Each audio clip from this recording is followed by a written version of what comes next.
So what exactly is Ohio's influence in the western U.S.? Follow us for a series of quick videos over the next few Wednesdays exploring the extreme influence that the state of Ohio had in present-day Wyoming. And the reason we are doing this is over the past few years that we've been producing videos, one question that consistently keeps coming up is why we named ourselves the 11th Ohio Volunteer Cavalry. So for this first installment of Ohio's influence in the West, let me introduce exactly who the original cast of the 11th OVC were. They were men from all over Ohio, but many of the men were from Hillsborough, Ohio, in Highland County. In the spring of 1862, prodded by the War Department and nervous Western territorial governors, Major General Henry Halleck reached into the military depot at Benton Barracks in St. Louis, and he pulled out a battalion of newly arrived Ohio cavalry. So already being equipped, they were handy and could move west rapidly to satisfy the hostilities occurring in the West.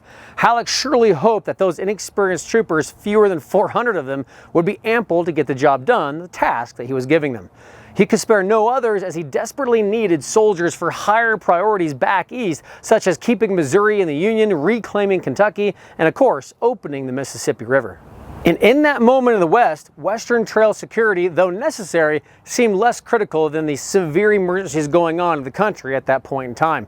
That explained why in May of 1862, this Ohio Volunteer Cavalry Battalion turned up along the Oregon Trail at Fort Laramie in today's Wyoming, so far from the battlefields of the Civil War that they actually enlisted to fight in. And at that time, they were properly designated as companies A, B, C, and D of the 6th Ohio Volunteer Cavalry. And interestingly enough, the rest of the 6th Ohio there at Camp Dennison would replace the 4 companies they lost and would actually never follow these companies out west, but would fight in the east to gain their own glory and their own reputation as the formal 6th Ohio Cavalry. So moving back west, those first 4 companies of the 6th Ohio, in that summer of 1862, they officially became the first independent battalion of Ohio Volunteer Cavalry. And you can actually see this in the ordnance returns of that quarter.